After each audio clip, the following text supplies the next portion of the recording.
Hello à tous, j'espère que vous allez bien.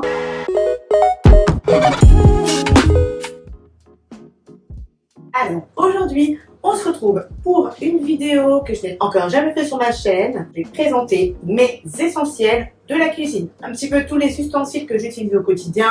Et j'ai eu un commentaire qui m'a demandé est-ce que je pouvais faire une vidéo sur les compléments alimentaires que j'utilisais en tant que personne qui est tout le temps en carence en fer. Donc je ferai ça en seconde partie. Je présenterai un petit peu tous les compléments alimentaires que j'utilise, etc.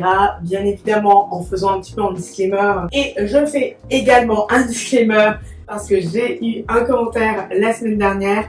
Cette vidéo n'est pas sponsorisée, donc tout ce que je vous le présente parce que ce sont mes essentiels cuisine et je trouvais ça intéressant de faire du coup un mix entre mes essentiels cuisine et tout ce qui est complément alimentaire, en gros voilà, tout ce qu'il y a dans ma cuisine et que j'utilise. Donc, en premier, on va avoir le Cookéo. Ce Cookéo n'est pas à moi à la base, il est à mon chéri, à Shenlong, et lui, il l'utilisait exclusivement pour cuire du riz. Donc, pour lui, c'était un cuiseur à riz, et quand on a ménagé ensemble, j'ai dit, mais attends, c'est un Cookéo, donc il me semble que tu peux faire d'autres choses avec. Donc, effectivement, on l'utilise toujours pour cuire du riz blanc, du riz complet, etc., du riz rouge, c'est assez parfait pour maîtriser la cuisson, etc. Et moi, je l'utilise aussi énormément pour cuire mes légumes à la vapeur. Alors, le truc, c'est que le Cookéo vient avec un panier vapeur. Donc, ce que vous faites, c'est que vous mettez de l'eau dans la cuve ici directement, vous mettez vos légumes dans le panier vapeur. Et ensuite, vous cuisez sous pression 3 minutes, par exemple, et vos brocolis sont cuits.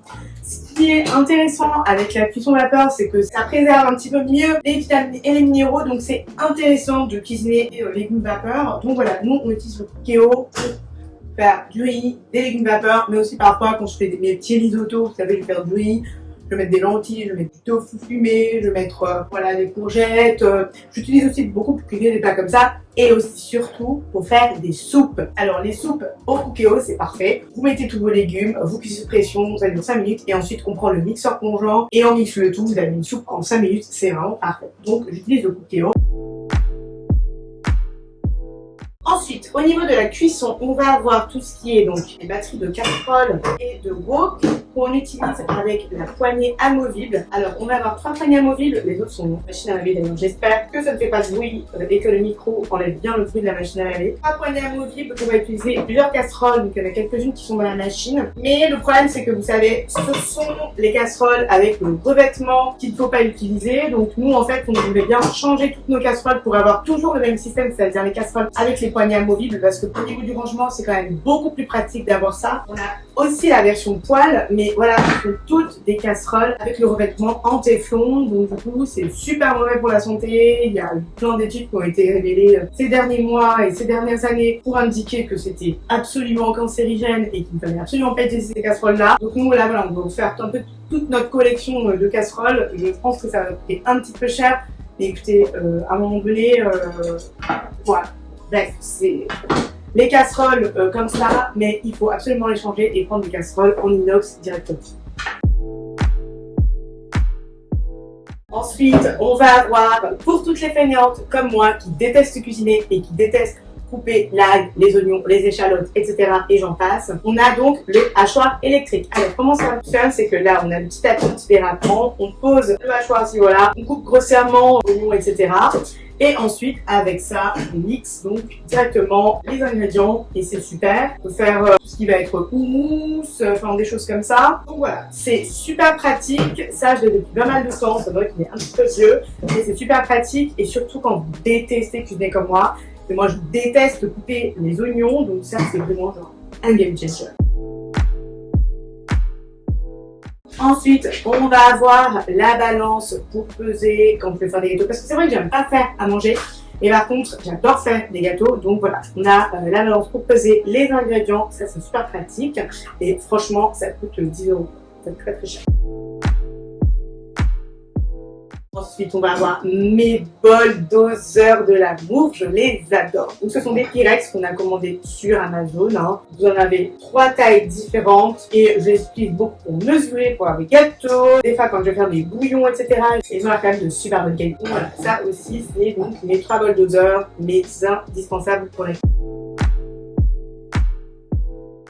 Ensuite, on va avoir les boîtes à épices. Alors, les boîtes à épices, c'est vraiment aussi un game changer parce qu'il faut savoir que mon chéri a vécu à Madagascar et à chaque fois qu'on va à Madagascar ou que quelqu'un va à Madagascar, il nous ramène des sachets entiers d'épices. Donc du coup, on avait des placards remplis d'épices dans des sachets, dans des sachets, dans des sachets. Et en réalité, c'est vraiment compliqué d'utiliser les épices, je trouve, quand tout est en vrac dans des tiroirs. Et du coup, ce qu'on a fait, c'est qu'on a acheté sur Amazon encore ces contenants pour mettre les épices.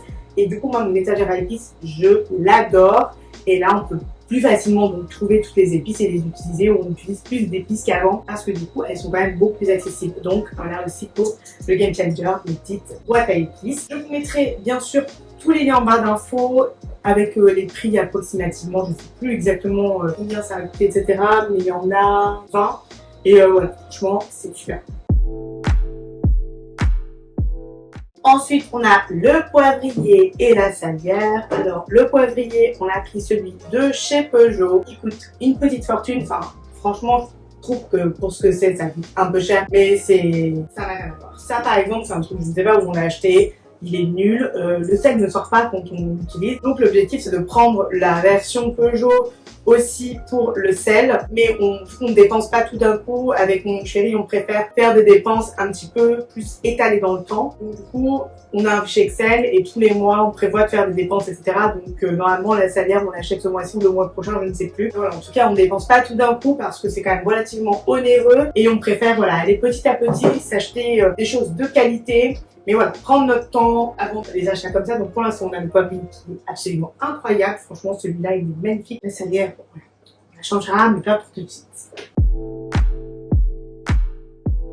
Ensuite, un truc assez glamour, mais maintenant je vais vous parler de notre poubelle. Alors, on s'est acheté une poubelle à 3 compartiments parce qu'on s'est rendu compte qu'en ayant une poubelle normale et ensuite une poubelle entre guillemets tri sélectif, on se retrouvait toujours avec des bouteilles en verre par terre, du tri sélectif un petit peu en montagne partout. Et on s'est dit pourquoi pas prendre une poubelle à 3 compartiments. Donc on va avoir un compartiment pour la poubelle normale, un compartiment pour le tri sélectif et un autre compartiment pour le verre. Donc du coup, on trouve ça beaucoup plus clean dans la cuisine. On n'a jamais des trucs qui traînent, sauf si bien sûr on descend de la poubelle.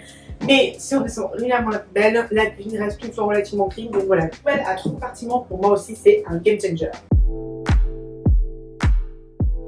On ne présente pas bien évidemment la machine à café et la bouilloire électrique. Je vous ai présenté dans des shorts comment les entretenir afin d'enlever le calcaire et faire en sorte que vos appareils électroménagers durent le plus longtemps possible. Je vous mettrai les vidéos dans le petit i, mais en tout cas voilà.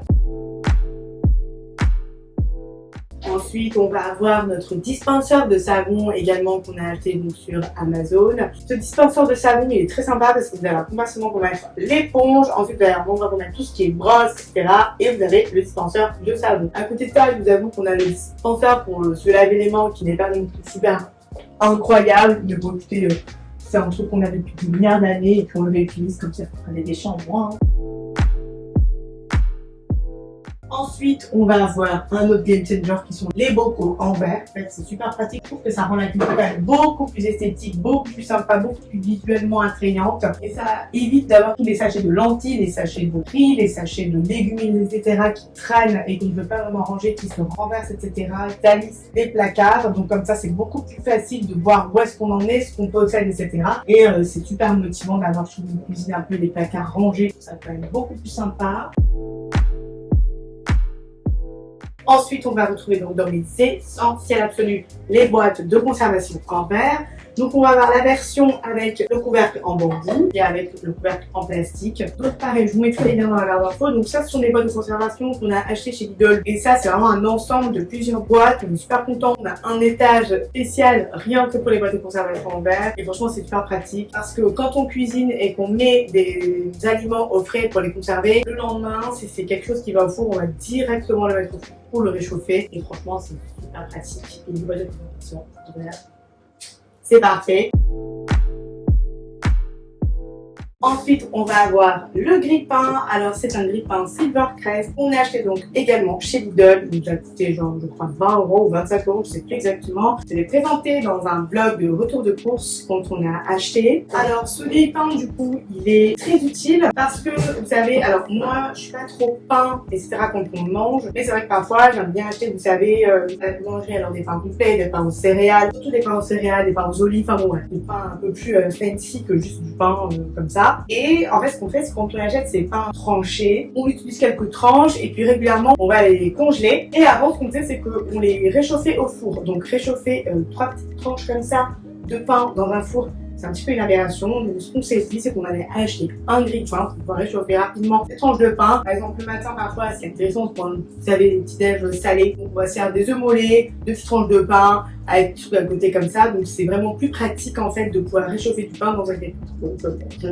me doute que j'ai pas besoin d'expliquer à quoi sert un grille-pain. Mais c'est vrai que nous, par exemple, on n'a pas de micro-ondes. Déjà, on n'a pas la place de mettre un micro-ondes dans la cuisine. Voilà, on n'a pas de micro-ondes. Mais par contre, le grille-pain, 20 ans, j'ai pas de grille-pain, comme vous voyez. Donc là, j'ai pris un grille-pain, c'est pratique pour réchauffer des petites tranches. Autre ustensile absolument incroyable, alors vous savez, j'ai les fouets qui sont dans ma machine à laver. Donc je ne peux pas vous les montrer, mais je vous les mettrai à l'écran. Alors en fait, on a le batteur électrique à 2 fouets. Donc ça aussi, c'est un game changer absolu. Donc ça, je vous avoue que je ne sais même pas à quoi ça sert parce que je ne l'utilise pas.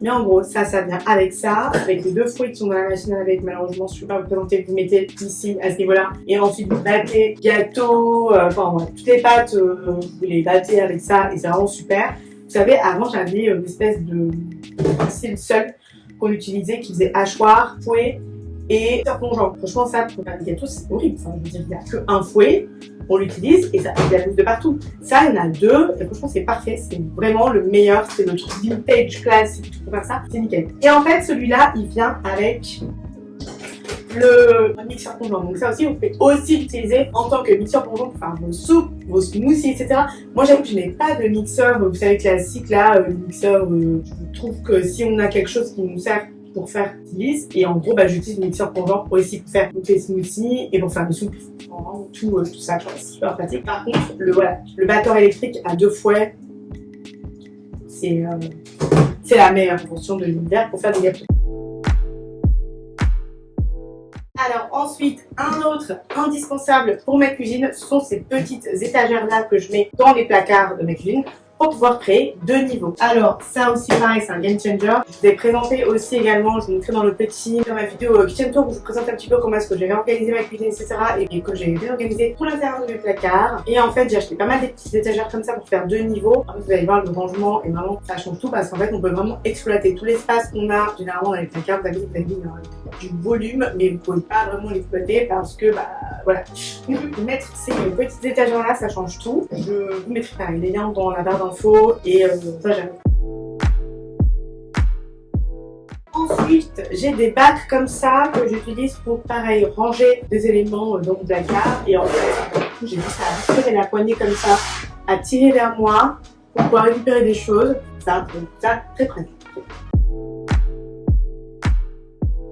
Et alors là maintenant, on va attaquer tout ce qui est complément alimentaire. Je fais un disclaimer, bien évidemment. Je ne suis pas médecin, je n'ai pas la vocation à apporter des conseils pour des problèmes de santé, etc. Je ne suis pas formée pour. Donc tout ce que je peux faire, c'est partager mon expérience et moi, ce que je fais pour combattre en fait tout ça. Déjà, il faut savoir que moi, je vais voir mon médecin qui me prescrit des bilans sanguins et que dans ces bilans, on voit que j'ai donc une carence en fer sans anémie. Par contre, je n'ai pas d'anémie, mais généralement, j'ai toujours une carence en fer et une carence en vitamine D. Ça vient tout le temps, je vous mettrai à l'écran par rapport aux chiffres, etc. Et donc, le truc, c'est que du coup, mon médecin me prescrit, suite à des analyses, des cures. Donc, généralement, ce qu'il me prescrit, ce sont des cures de fer de 3 mois. Donc là, en ce moment, je suis en train de faire une cure de fer de 3 mois. Donc, c'est le terféron 80 mg que je prends. Donc, j'en prends un comprimé par jour. Et également, j'ai des carences en vitamine D. Donc, j'ai une ampoule de vitamine D que je prends par mois pour les carences en vitamine D. Ensuite, en ce moment, je prends des probiotiques parce que vous savez, les probiotiques, en fait, ça sert de restaurer un petit peu le microbiote intestinal. Et c'est vrai que parfois, quand je trouve que j'ai beaucoup d'éballements, que j'ai des petits problèmes de digestion, etc., j'aime bien de temps en temps faire des cures de probiotiques. Mais bon, ça, je pense aussi que vous pouvez consulter votre médecin pour voir. Généralement, ça, c'est pas remboursé, mais votre médecin peut prescrire des cures de probiotiques pour la flore intestinale si jamais vous avez des soucis. Pour revenir au fer. Alors, moi, le truc, c'est que j'ai tout le temps des carences en fer. Vous savez qu'à chaque fois que je fais des bilans sanguins, donc je fais mes cures de 3 mois, généralement, c'est une cure de 3 mois qu'on me fait. Et ensuite, mon fer remonte un petit peu, mais légèrement, enfin, même si mon taux de fer est multiplié par 4, mais vu que de base, il est pas très haut, il est multiplié par 4, mais il reste pas très haut non plus, quoi. Donc, il augmente. Ensuite, j'arrête ma cure. Et généralement, quand je refais les bilans sanguins, mon taux de fer rechute en dessous. Donc, du coup, ce que j'essaie de faire, c'est que moi, de ce que j'ai cru comprendre, le café et le thé diminuent l'absorption du fer. C'est-à-dire que tout ce qui est caféine et théine diminue l'absorption du fer. Donc, ce qui veut dire qu'il faut espacer au maximum vos repas de vos prises de café ou de thé. Au moment des repas, on va manger potentiellement du fer. Ce qu'on va faire, c'est qu'on va éviter de boire du café ou du thé autour de ces prises alimentaires. Donc, c'est-à-dire qu'on va essayer de boire du café 2 heures avant un repas ou 2 heures après un repas pour ne pas interférer sur l'absorption du fer. Généralement, ce que je fais, c'est que j'essaie d'éviter de boire du café autour des repas. Soit je vais boire de la chicorée, soit je vais essayer de vraiment trouver un moment où je ne mange pas pour boire du café. Et mes compléments, je vais les prendre en fin de journée quand je sais que je ne vais jamais avoir ni de café ni de thé à ces heures-là. On recommande aussi de manger vraiment tout ce qui est lent parce que c'est plein de fer, tout ce qui va être épinards, cru bien évidemment, pour avoir le plus de fer possible. Il faut regarder un petit peu tous les aliments qui sont riches en fer. Mais moi, j'avoue que même en faisant mes cures de fer pendant 3 mois, mon fer augmente, puis après il redescend. Je ne sais pas si on a des prédispositions parfois génétiques à ne pas bien absorber le fer. Mais voilà, à part maximum espacer les repas de vos prises de café, de thé, etc. pour essayer de maximiser l'absorption du fer et de faire des cures en fin de journée. Il n'y a pas vraiment trop de conseils que je peux apporter. Après, si jamais il y en a qui passent par là et qui ont aussi des carences régulièrement et qui ont des conseils, voir un peu comment est-ce qu'on peut faire pour maintenir toujours un fer élevé, on va dire, n'hésitez pas à laisser en commentaire. Ça pourra peut-être aider des gens qui sont aussi dans ce cas-là. Donc voilà, si cette vidéo vous a plu, vous connaissez la chanson, n'hésitez pas à liker, à partager et à vous abonner. Encore merci à toutes les nouvelles personnes sur la chaîne, ça fait vraiment plaisir. Ça touche vraiment quand on voit qu'il y a de nouvelles personnes sur la chaîne, de nouvelles personnes qui commentent, etc. Donc c'est cool, bienvenue. On se retrouve la semaine prochaine pour une nouvelle vidéo. Bye!